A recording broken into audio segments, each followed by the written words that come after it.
afternoon everybody, and welcome to a new girl talk video. Now I have done a couple of these and I do want to make sure this one is slightly different to the other one, so I have been mooching through the questions and tried to find some that I haven't really touched on before. I do get a little bit scared to do these and I feel quite a lot of pressure because I want to give you good answers, but sometimes I read the questions and I'm like, I don't even know myself. I'm still working through that too. And I was thinking, if there is a question I come across which I try to answer which I can't and usually I would just cut it, I might actually leave it, and then if you know the answer or you can kind of give any advice to me and to us, to everybody who's watching, you can comment it in the comments. I think that'd be quite a good one, and then we can all discuss in the comments like an actual girl talk. That's what I really like about these girl talk videos though, is I feel like it's just an intimate chat, and I hope it does come across that way, that you feel like we're just having a chat together, me and you and I. Okay, first one is, do you ever get lonely? If so, how do you deal with it? And I wanted to touch on loneliness today. I feel like I've never really talked about the subject at all. I feel like we're almost ashamed to say we're lonely if we're lonely. You know what, I do get lonely sometimes, and especially I did quite a lot at the beginning of university. But I do find that I kind of beat myself up for feeling lonely and just feel silly that I feel lonely because I do live with my boyfriend. I'm like, how can I feel lonely? But sometimes, even if you are surrounded with people, you can just still feel lonely inside. I think that's quite a weird thing to accept yourself and to explain to someone, because it just, from the outside, it can look like, how the hell are you lonely? But yeah, I have felt very lonely in the past. I remember at the beginning of university, I was very lonely. I used to Skype my grandma most nights because I just felt so alone. I moved from small town to London, massive city, and you know, I didn't know anyone. I was also 17 when I started uni, which can be a little bit weird because most people are 18 in the UK when they start uni, or they can be older, but you know. I couldn't really go to freshers much because I couldn't drink. I wasn't legally allowed to drink. I just couldn't really get involved socially a lot of the time. It sounds silly, but that didn't help the fact that I was moving to this big city and starting to meet people in a student situation, because you know, student life is a big thing and people want to go and have fun and party on Freshers Week, and I couldn't really because I wasn't legally allowed to. But also just in general, I mean, I struggled a little bit to click with people. At music university, I didn't get the cool music that some people did. Like, I wasn't into sort of fusion, jazz, trio. Like, there's a world of music which I just wasn't that aware of, so I found that quite daunting. London is known to be quite lonely because people walk down the street and they don't smile at you, and I grew up in a town where everybody knew everyone. You would probably go into town for a coffee and see someone you knew, and in London you just don't have that. Like, you literally, everybody is anonymous. People don't want to say hi, they don't want to smile.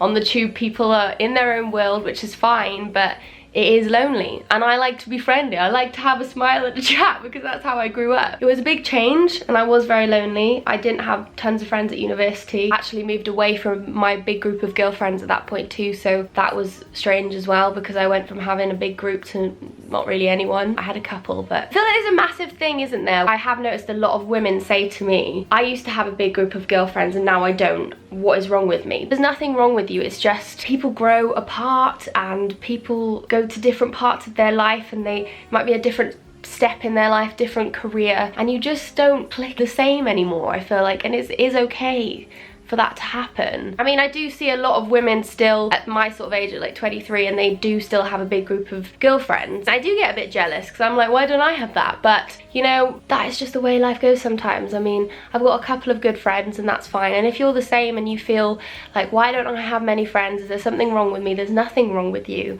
It's just the way life goes sometimes, and you will meet more people through different stages of your life. When maybe you have kids, if you want to have kids, you'll meet mums that, you know, and then you can relate, and you're in that sort of stage in your life, and you both are. So I feel like then you'll vibe together and you'll click. And then, you know, if you go to work, I feel like workout classes are a very good way to make friends when you're older.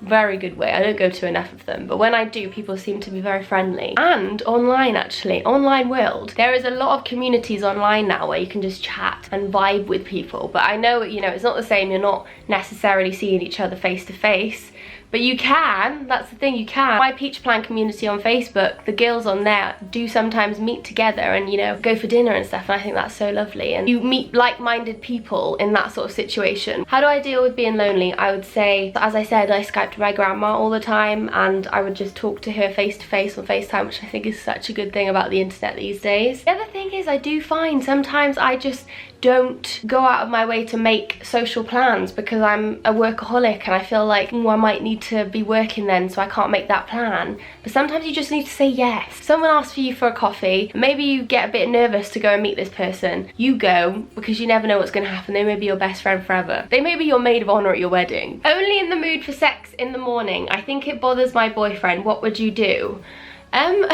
Well, I feel like, you know, we can't really complain. You want to have sex, which is a great thing for him. I feel like when it comes to sex with your partner, you just have to chat about it and communicate about it. Like, how do you know he's annoyed? Maybe it doesn't. Maybe you're just feeling paranoid that it bothers him. But I don't really know why it would bother him. You know, it's sex at the end of the day, whether it's morning or night. If it works for you in the morning, then I don't think there's anything wrong with that. I feel like that's better than anything, that you're not just going with the norm. Sometimes it's good to just be a little bit frisky. Do you think a healthy sex life with your partner is essential to be happy together? Now, I wanted to answer this one because I think it's quite interesting, and I think there's going to be a lot of different opinions about this. I feel like the big answer that everyone probably thinks you're going to say is yes, I think it is essential. And I think a lot of the time for a lot of people it is. It obviously links you very intimately physically. However, just wanted to point this out because there is a film coming out called 5 Feet Apart. I haven't seen it yet, but I've seen a lot of reviews, I've seen a lot of interviews. I mean, Cole Sprouse is in it, and there's an amazing story behind it as well. But in an interview that I was watching, they said that the whole point in the story is, you know, they have to be apart, but their souls are so connected that it doesn't matter, and they still feel that love. But then again, I feel like, you know, it is obviously a film, but it is a good point because, you know, when you meet your soulmate and you feel like you've really connected with somebody, I don't think it has to be intimately, but I do think most of the population would say it does. But then I think there is some circumstances where your souls are so connected. This is so cheesy, but I mean, it's just because I watched this interview that it kind of like sparked a thought. Maybe with some people, it just wouldn't matter that much. In this story, they can't be intimate because of an illness that they have. They can't even touch, but they still absolutely love each other, I think. I mean, I haven't seen it, but this is what I got from the interviews. And they were saying how, you know, they're just so connected emotionally through their souls that it's fine. But I mean, you know, that almost sounds like fantasy, but I do think it's a good point though. What are your thoughts? Do you think that you have to have sex to be happy in a relationship? I feel like so many people will say yes, and that's fine, but I feel like some people maybe not. Do you ever fear that your boyfriend will just stop loving you and you'll be heartbroken and alone? Do you know what, this is a funny one because I feel like I wanted to talk about this because if you are like me, I've been in a long-term relationship now for nearly 4.5 years now, and I was actually thinking that I have been in this relationship so long now and I just feel fine, like I'm very secure in my relationship. Me and Niall have a great relationship. We just work and we just work really well. But I do feel like because of that, because I know that, I never really think about the fact that maybe he could just suddenly stop loving me. And I have been recently thinking, sometimes when I feel like I haven't sort of told him enough how much I love him, and I spoke about this recently in a video, don't forget to tell your boyfriend you love him, even though he knows it. Tell him, and your mum, and your brother, and your dad, and your grandma, anyone.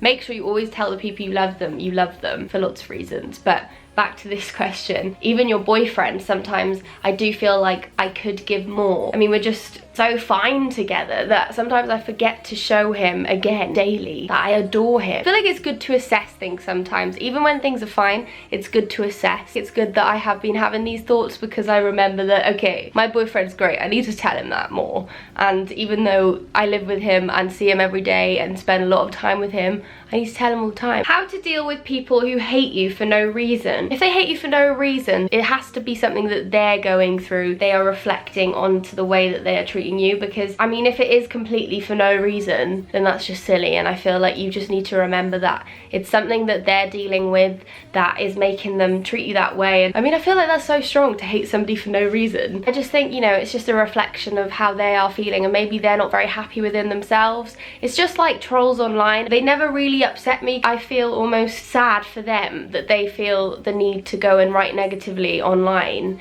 because it must be them having a rubbish day to feel the need to bring down someone else's day. If somebody hates you for no reason, then don't let it upset you too much, because one, you don't need that person in your life if they're just going to hate on you for no reason, and two, it's probably something that they're dealing with within themselves in their life that is reflecting onto the way that they are with you. Oh, this is one that we kind of touched on earlier. Tips for making new friends in your early 20s. Feel like I have no close girl pals. And as I was saying, I just wanted to retouch on it. How did I go off on a tangent about friendship when we were talking about loneliness? I guess it kind of relates. But I do feel like sometimes we just need to make more plans and not be too scared, not feel like we're gonna be, you know, not like too busy. Sometimes we just need to make that time to connect with people, because I think humans in general just crave connecting with other humans. When you really click with somebody is the best feeling. When you have such a close friend that you can just laugh and cry laughter and cry with them, and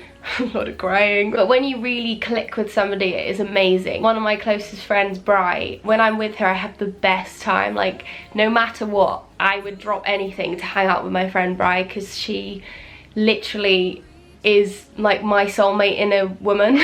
That sounds funny, but she is. It is beautiful when you find those real friendships. But you know, I understand it's very difficult to make new ones. I met Bri when I was 12, so she's my friend from growing up, and I feel like then you have a lot to relate to back to, because you talk about the past and things that you've done together. But meeting new people, I totally understand, is very daunting, and I get very scared.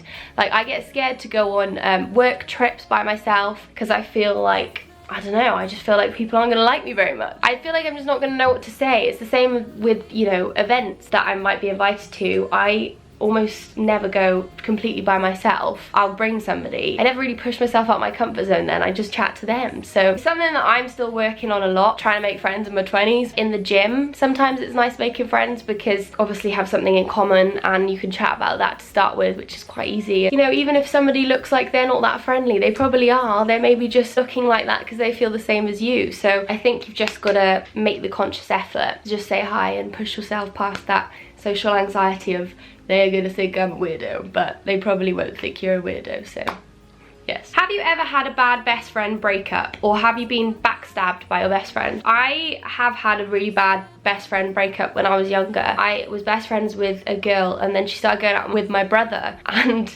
we were best friends. She was such a babe, and I still wish that we could chat and find out what went wrong. But my brother then broke up with her, and a few months went by, and eventually she kind of cut me off. And I mean, I guess that's why, but it's very sad, and we were very close, and she was so much fun. You know, sometimes friendships don't work out, and I don't want to blame it on her or me or my brother. I don't really know how it could have gone better, but yeah, I experienced really bad friendship breakup because I just didn't understand. She just cut me off completely. What can I do? I tried since to try and talk to her, but she doesn't want to talk. So sometimes friendships don't work out, and that's okay. I'm still accepting it. No, I'm not really. I mean, I don't think about it all the time, but friendships just don't always go on forever. And actually, that's a good point. I feel like you have friendships throughout your life, and some of them aren't forever friends. Some of them are a right now friend, and right then she was a great friend. It just didn't carry on, and I've just had to learn to accept that. With some friends, it's just not forever. Some friends are, some friends aren't. I think that's quite a true thing, isn't it? Instagram makes me feel so down sometimes, but I still can't stop from scrolling. Tips. I feel you. I have hated social media the past few weeks. I'm just starting to feel a little bit less uptight and anxious about it, really. I feel like there's been a lot of bad news. It's really triggered me to feel really strange and worried whenever I sort of open up my phone, because I feel like there's gonna be more bad news. And I mean, like, you know, proper news. I spoke about this recently, and I think you do have to just make sure that on your social media you only follow the people that really bring you positive thoughts and happiness. So if you're going on Instagram and scrolling through and it's making you feel down, then maybe you need to think who on there and what is making you feel so down. If there's a few people in particular that are making you feel shit about yourself, unfollow them. You have that power, so unfollow them. That's my thought. How to cope with being home alone at night. That's a good point, actually. I absolutely hate being home alone at night. I feel like that is one of the times where I feel extremely lonely and scared. I don't depend on Niall. I really love my own space, and Niall does too, and we spend a lot of time apart even though we live together. And I actually really do like it when we have a night apart sometimes, because I feel like I really miss him, and I really love that feeling. You know, when like you're in the beginning of a relationship and you're texting and going dating and stuff. It's really exciting. I feel like that is really nice to do sometimes, but I get freaking so scared when he leaves this flat and I'm in overnight by myself. I feel like I've watched too many horror films, so I can't really give you a solid answer there because I am so rubbish at being alone at night. I think that there's somebody in the cupboard. I've only really been able to talk about this recently because I watched a girl called Jamie Parker post a video about anxiety and OCD, which was actually a really good video. I'll link it in the description box, but she did talk kind of a little bit about this, and it basically triggered something that I used to do when I was younger, where every night I would check every inch of my room in my cupboard. I'd check in there about 10 times because I thought there was definitely something in there within my clothes, under my bed, behind my door, just every inch of my room. I always kept telling myself in my head, no, you need to go back and check that one again because otherwise you'll die. Like, how... It's not weird, but I have always been very scared in the night. I don't go to that extreme anymore, but I do still very much think that somebody's in my cupboard. I don't actually check it, but I do think there's someone in there, and I always have to leave a light on in the house. The thing is, do you know what's really weird? I wake up in the night often and have those really real dreams where I actually think someone that... There was the other day, actually, I woke up in the middle of the night and I could swear I could see a shadow walking like towards our bed above me. This was when I was there too, luckily, because I was so scared. And I just screamed, absolutely screamed. And I was like kind of half asleep but half awake. I can't remember what that's called. Yeah, I'm just a bit of an anxious sleeper at night, and I do get those dreams often where I can swear I saw something and then I'm just like a shaky mess. So when I'm by myself, not fun. I think actually a good thing to do maybe would be to put on some like calming sounds, like a beach or some like forest sounds. You can find stuff like that often on YouTube and stuff. That could be a good thing. But yeah, again, I turn one light on in the house so that the shadow can't form, and I hopefully can definitely see if there is a person there. And I leave my key in the door so that nobody can pick it. I can't help much there because I'm rubbish at it too, but you know, at least we can relate. But if anyone has any tips for being alone at night, please let us know because we're suffering over here. How did you get a non-commitment guy to commit? So this girl has obviously heard what happened between me and Niall when we first met, where Niall wasn't a commitment guy. Basically, he just never really had a girlfriend or wanted to commit to a girlfriend when I met him. I can't tell you how to get a guy to commit because that's the thing. You kind of have to leave them do their thing, and then when they decide, that's when it's actually going to work long term. Because if you kind of force somebody into it, he is just going to go back to his ways and not want to commit. I mean, I think I was quite lucky in the sense that Niall one day just decided, actually, I'm ready for you. He just never ever went back on his word. But I do think that you just have to wait, and well, I mean, I wouldn't say wait because you shouldn't really wait around for the rest of your life.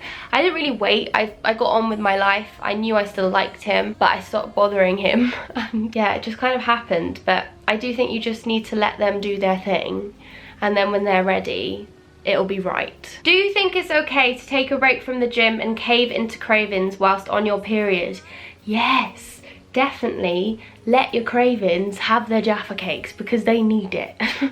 The thing is, I think people are so hard on themselves sometimes, and I am too. I am a culprit. I've been so hard on myself in the past, but I always think, you know, fitness is great, and I've always treated it in a lifestyle sense to fit in with my life. It's not become my life. People sort of argue that you should be really strict to track your macros and stuff, and I don't have any issue with tracking macros really, even though I never have done it really. I do think sometimes it can create sort of strict habit. You don't really live then. And the thing is, even though fitness is great, we have to live. We have to enjoy food too sometimes, at least. Otherwise, what's the food they're made for? The Jaffa cakes are just gonna rot away in co-op. Jokes aside, we do have to let ourselves not be strict sometimes, and think there's a bad sort of aura around naughty food, which really shouldn't be called naughty food. It's just food that is kind of higher sugar and higher fat. Again, it's all about balance. Sometimes we can have Jaffa cakes, and sometimes we can have whole packs. And whether that's on the period or not, that's okay. Because if you actually want that right then, right there, you go have it. Because what is life without Jaffa cakes? No, Jaffa cakes aside. Just in general, you know, have some time off the gym. Always listen to your body. If you are on your period, you're not feeling good, you listen to your body, look after yourself, have that little break. It's not going to affect you long term. And the gym's always there to go back to, you know? So have that break, have that food, live your best life. Anyway, I think I'm going to wrap it up here. I don't know why I said wrap it up. Never ever said that in a video. I really hope you enjoyed, and I hope that my answers were a little bit helpful somewhere along the lines. I feel like I blabbed a little bit today, but if you have anything you would like to input on anything though, please do comment below and we can have a little chat and a little discussion, because I have a lot to learn too and a lot of things that I'd love to know. So yes, anyway, I really hope you enjoyed. Thank you so much for watching. Please let me know if you do enjoy these videos. I feel like this one was a little bit different to the usual. We chatted about things I usually would avoid, but I wanted to, you know, change things up and just hopefully try and share a little bit of my thoughts with you. So yes, I will see you in the next one, I hope. Thank you for watching.